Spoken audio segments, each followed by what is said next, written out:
been about 2 weeks. I've ordered a whole bunch of parts. Okay, so this is all that's come in so far. It's like Christmas. My birthday's coming up soon, so this is kind of like a birthday gift to myself. Okay, package number 1.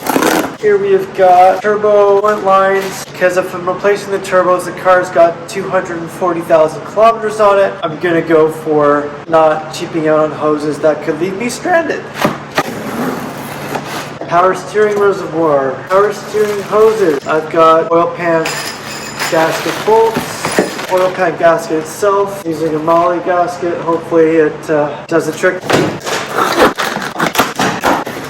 My steering shaft and more coolant hoses.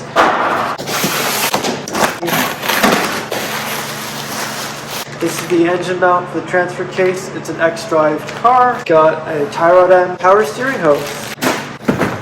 My transmission filter. I'm going to be doing the transmission filter change. I'm going to change all of these solenoids. It's like $300. I just figured I'm here now. I'm going for more power, which is probably not advisable due to the mileage of my vehicle, but I don't listen to people anyway. While we're there, let's fix the transmission before it breaks. Ah, yes, so these are the transmission filter service kit. The transmission filter and pan. And this is more transmission parts. They're throwing a lot of magnets at me. It's like they think only old men ordered car parts off Rock Auto. Not that old, yeah. No, I didn't just point a knife at the camera. Okay. Got the ZF Lifeguard transmission fluid. For those of you that know me, yes, I'm using OE fluids. Let's do it the right way. And maybe that's called character growth, but let's not go so far as to say that yet. I have an N54 powered car in my life, and we all know that's a recipe for disaster in the near to short-term immediate future. Okay, another empty box. So let's look at this little box here. Very carefully. We have the solenoids for the transmission, and we're going to be installing those. Did I have to do this? No, but while I'm here, might as well. Okay, we'll go with the Amazon package first. I've got a bag.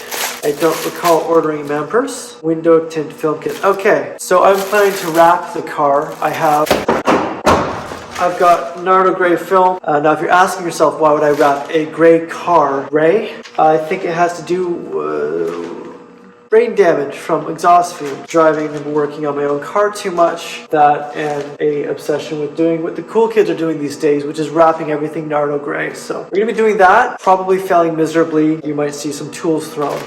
Okay, so car wrap kit, new vacuum hoses. Sure, this nice shade of blue. You want to hear something fun? This is a vacuum hose off the back of the engine, and if I just...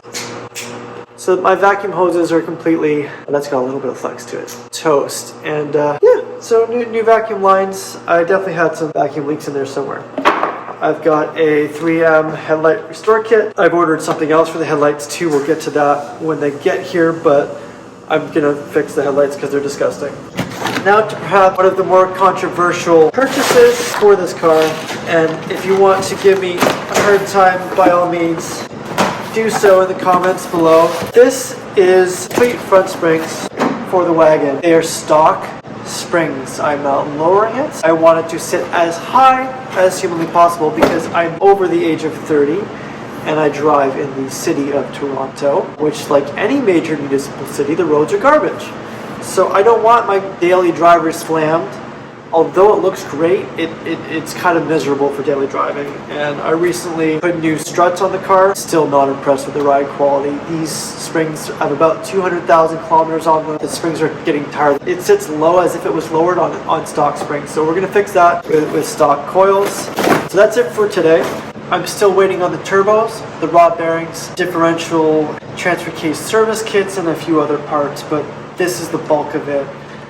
Gives you an idea of what we're doing and what's going to be refreshed on the car and onto the transmission service, I think. Alright, so we have a few things here.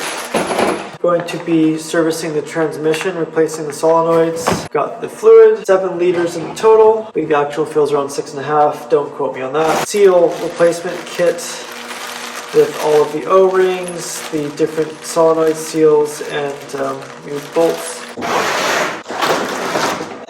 Oil filter pan. We're going to start with draining the transmission. Normal procedures, you drive the car for 10-15 minutes to warm it up. The car is not drivable, so we're just going to drain it, let it drain for a while, and then we'll take off the pan and go through the process of all of that.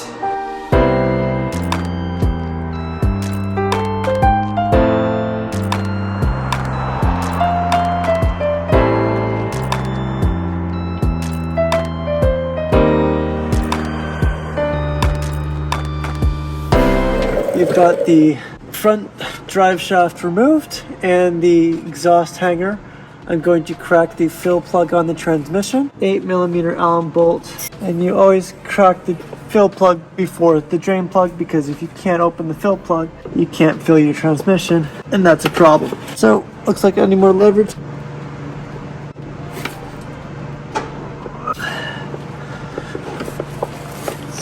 It's not a great angle in case you're wondering.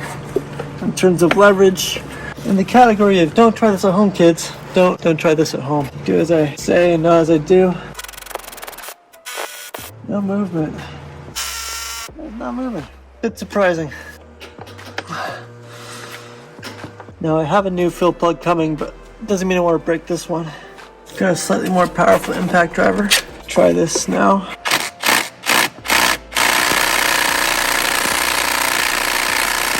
Alright, so I have broken a small socket, and we're back with a 8mm Allen socket. Get some leverage on this one.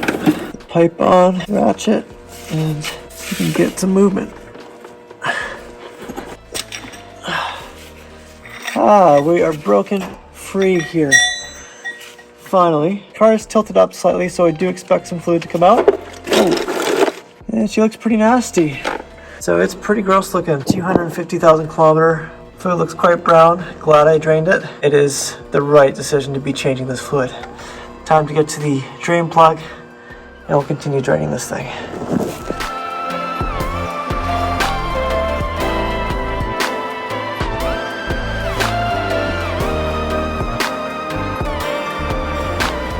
Alright, so the transmission filter and pan is off, and then I'm going to get ready to drop the whole solenoid tray.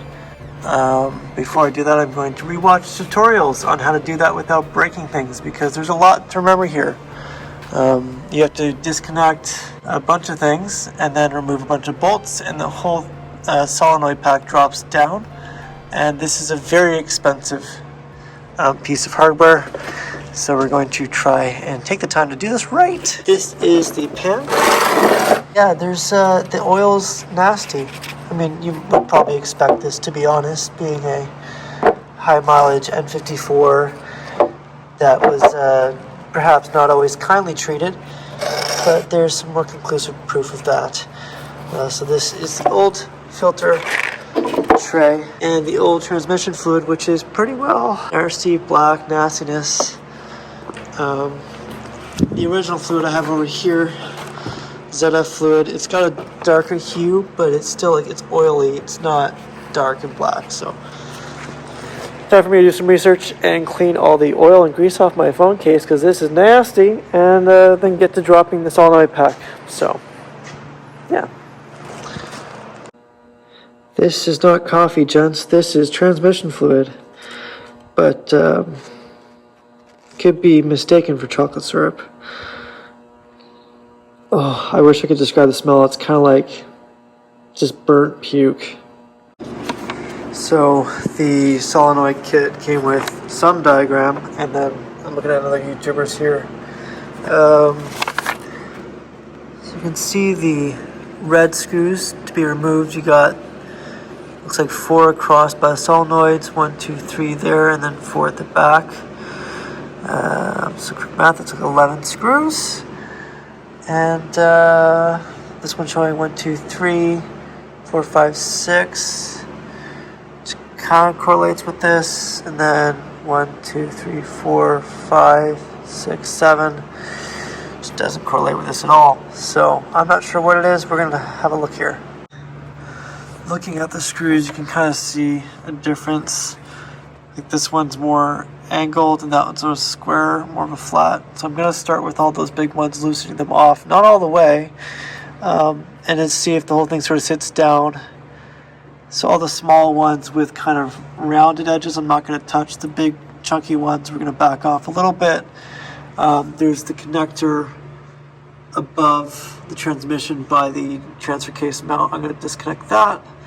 You can, disconnect that, and then we'll start lowering this thing down.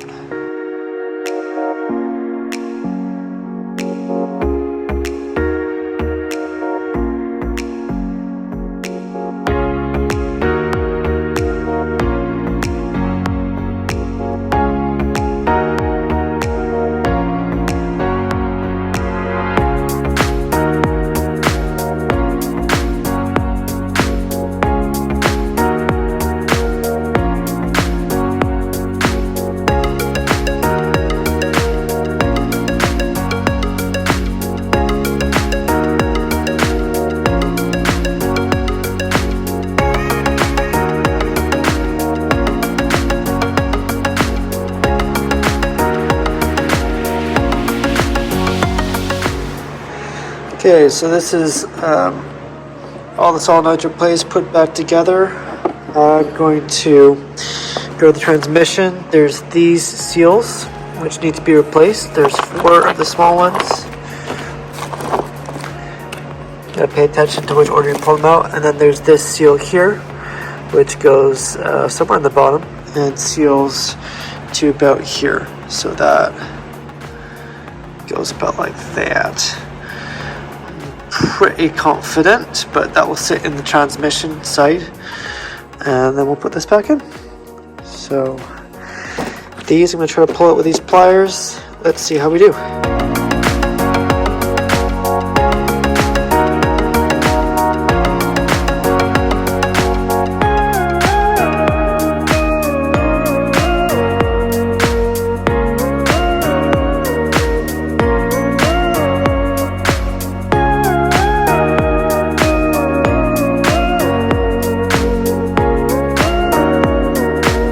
So it's day 3.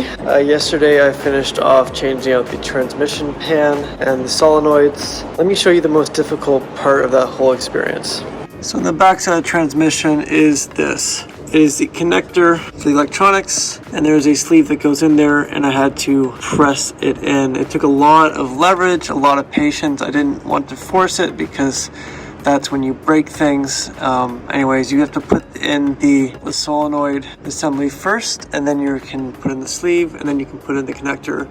I kind of connected the connector to the sleeve and slowly wedged it in there, trying not to break anything. Hopefully there aren't any problems, because that would mean dropping the entire transmission, and I didn't consider that until just now, so let's hope that's not the case.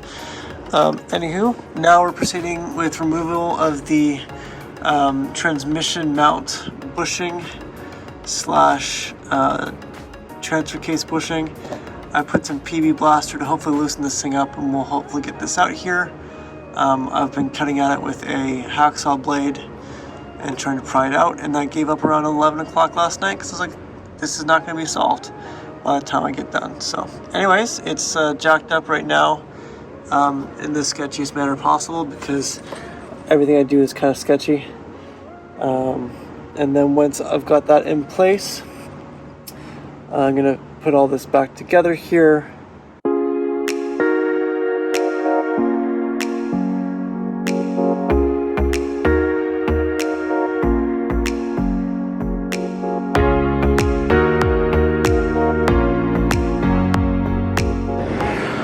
Well, after like 2 hours of trying to put that bushing in, I've just about given up and lost my mind.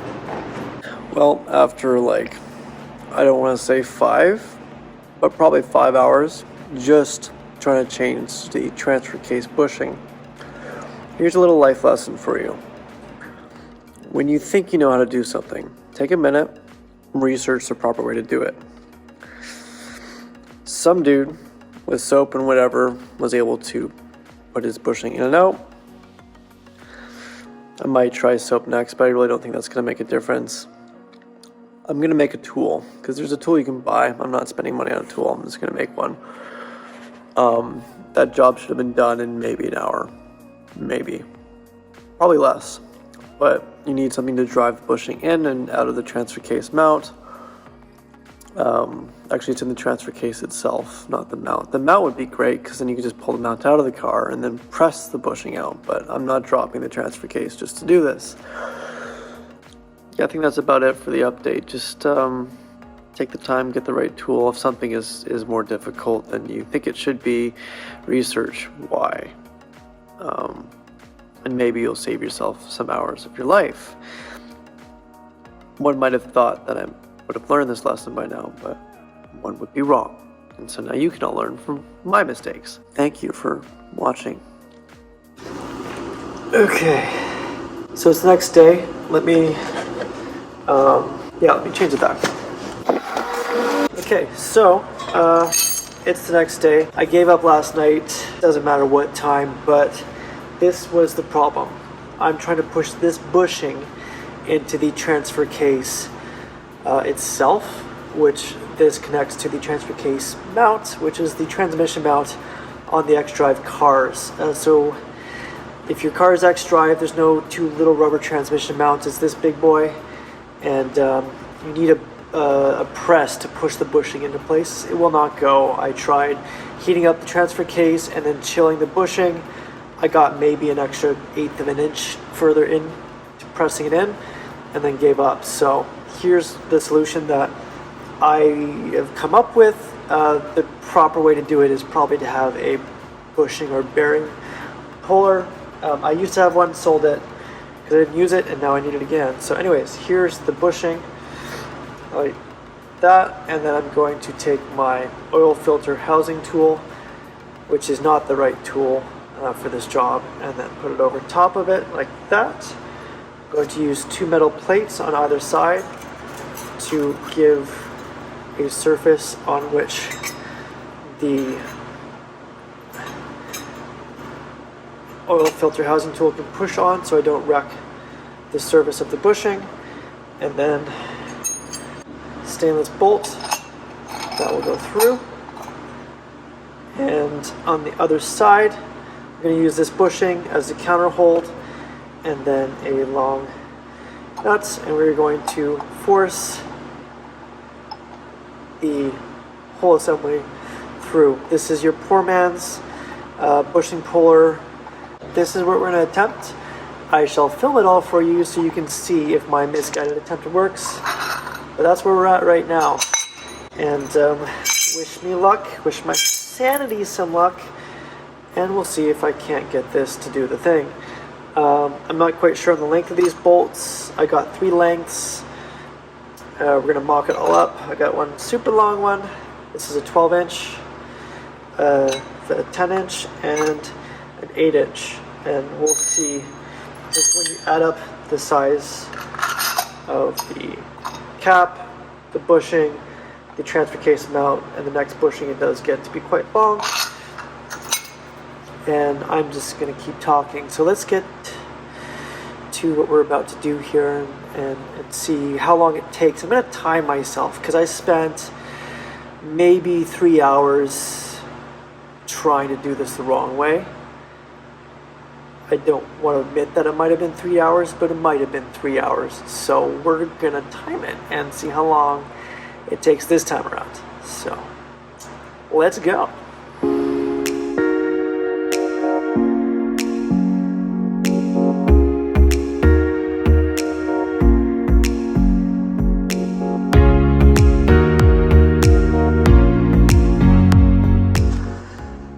Okay, so this is what I've got here. Let's see if this works. I have my oil filter housing tool and then the new bushing. It's a little bent from me messing with it, but it should be fine.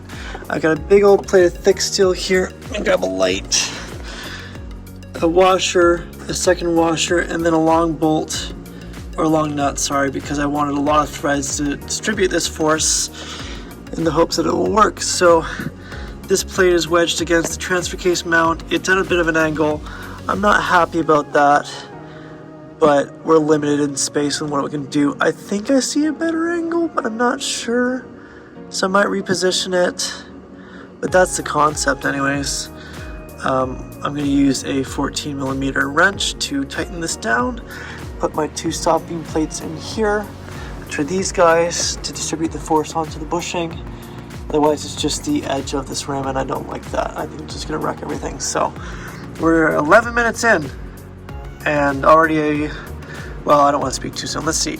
Yes, I did pull the transmission pan off just for a bit more clearance. I finished this up 2 days ago and all the oil fluid's still draining out a little bit, but yes, back to the project at hand.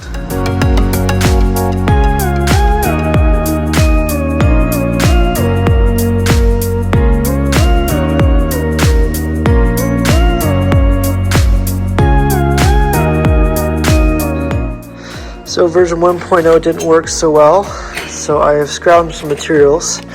I have a water valve, and that fits nicely on top of here, but I'm still worried about the side of the bushing squishing out, which has happened, and so I'm going to cut my 2 panels here to match the design of the bushing, put that on top, and we'll see how we go.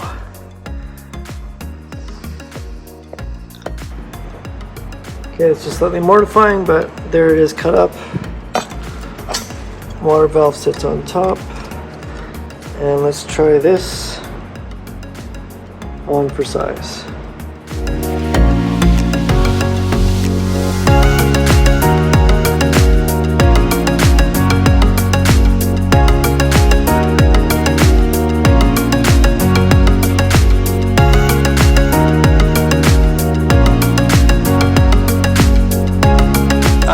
This worked. I squished the ever-living Jesus out of the back side of the bushing, but this big rubber bit here I don't care about so much as I do the inner races of the bushing. Even there you can see there's a bit of a gap left. I don't think I'm going to be able to close that, but she's pretty snug, and I can get a bolt through there. I can get the housing on this side, I'm pretty sure. And that's good enough for me. The amount of force it takes to pull this in here is non-trivial. It's big. It's a lot. It's substantial. And you cannot do this by hand. I was naive in thinking that by freezing the bushing and heating up the casing that you could get it in. Not a chance. So that's pretty well done. I'm going to take this all apart now.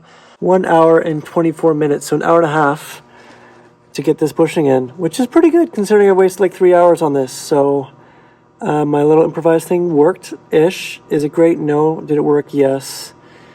If you're doing this yourself, don't replace the bushing. You can buy a polyurethane insert that you just literally slip into the cavities. Okay, no matter how I sounded it, it sounds bad.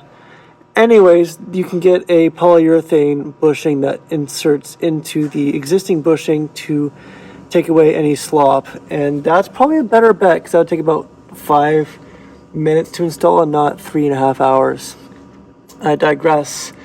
I am going to finish this up. I'm going to take the drain plug off the transfer case and open that up to let it drain, and then I'm going to put the transmission filter pan back on, and the fill plug for the transfer case is up here. That I can get to with the filter pan on. It's just getting this bolt open that's a pain. So yeah, I'd recommend doing that while you have the transmission filter off. And enough of my yapping, time to get back to work. And that is where we will end this video. Unfortunately, I seem to have misplaced the footage of me filling the transfer case and the transmission. That's pretty straightforward. With the transmission, you have to fill the car up until it starts dripping out, then start the car and continue to fill the rest of the way. It took most of the 7 liters. It's a bit unnerving. This is definitely not a how-to video, but hopefully you find it useful or at the very least amusing. Sorry it's been so long since the last video. Hopefully I can get the next one up a little sooner. That's it for now. Thanks for watching.